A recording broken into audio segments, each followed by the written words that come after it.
What in the dystopian, retrograde, end-stage capitalism nightmare is my spiritual witchy-woo FYP turning into? What's with the chat GPT and AI in the witchcraft community? Like, really? Witchcraft? You know, the thing that connects you into the energetics of the universe and nature, whether you're an atheist or not, atheist witch or not, you know that it connects into some sort of energetics that are natural laws, and natural laws meaning of nature. And if your practice is of nature and you think ChatGPT or an AI has a place in that, what?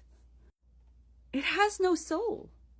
It has no spirit. It has no connection to the energetics, whether you do believe in a higher power or gods and goddesses and the universe and the powers that be, or even just into the humanity and the energetics of like the ecology and the ecosystem of the planet.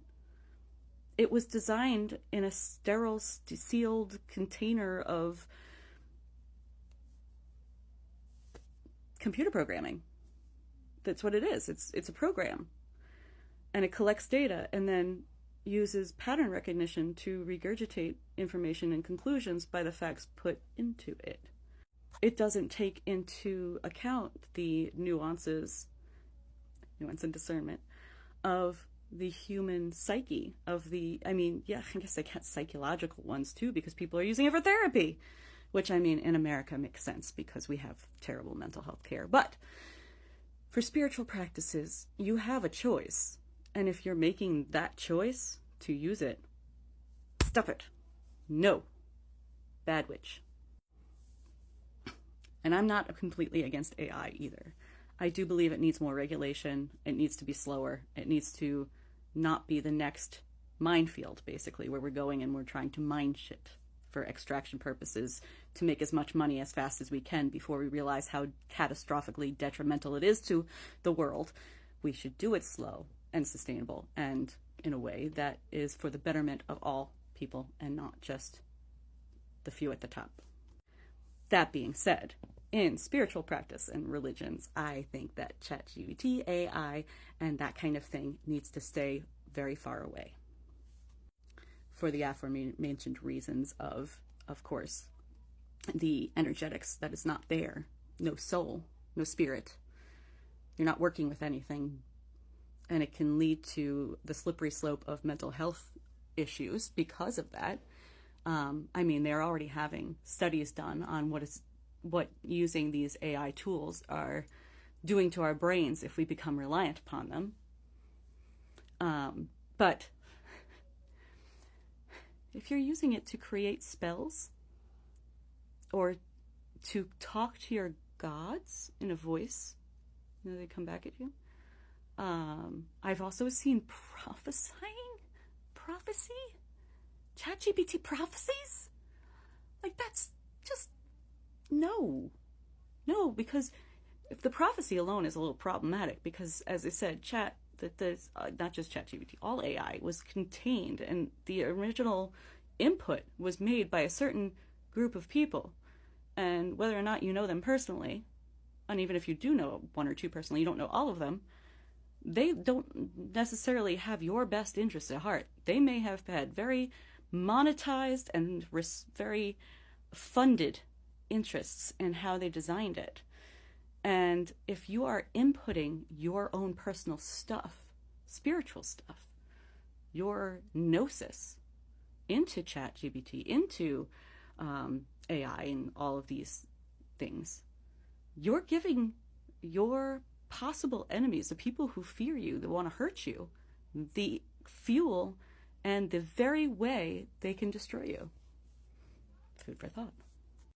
Not to mention the inherently harmful impact it is having environmentally and mental health wise, and of course the atrophying of those certain parts of the brain for writers, particularly research authors, when they use these AI tools. But the whole purpose, I think, that many people myself included, got involved in witchcraft and alternative spiritual beliefs and paganism because we wanted to feel connected. We wanted to plug back into where we are present on the earth.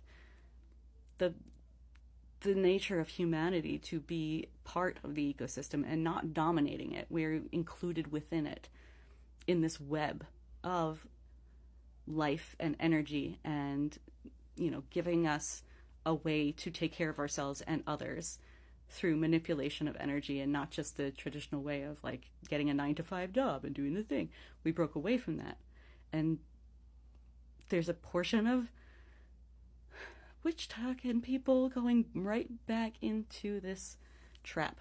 It feels like a trap. And if it doesn't feel like a trap, you didn't deconstruct enough. You need some introspection. And if you feel like it's improving your craft,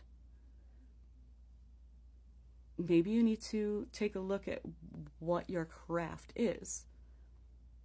Because maybe it isn't that deep and you're trying to plan it off as something that's very deep, because there's a disconnect. There's a disconnect there. Witchcraft takes study.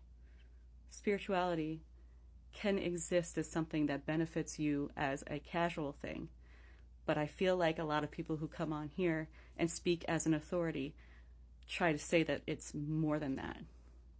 And if you truly believe it's more than that, then you need to unpack some stuff if you're using AI in your practice. Just saying. Because it needs to stop. Don't disconnect any further. We can't lose any more of you, okay? Saying this as like a concerned mama bear over here. Yeah. And reach out to elders. Reach out to other people before AI. I beg of you. Please. And that is my rant, because holy crap. I have another one on these specific prophecies that are telling everyone to dim their light and go into hiding, because that is deliberate. That is a deliberate, we want to tamp these people down because they're dangerous and they might threaten the status quo. But that's coming later. I'll talk about that one because I'm very tired of that. And anyone who is a true seer knows exactly what is going on and what is happening and where they need to be, and if they are leadership. You can't be leadership and going into hiding right now. Just saying. As always, take care of yourselves and each other. Sorry for the soapbox. Love you, bye.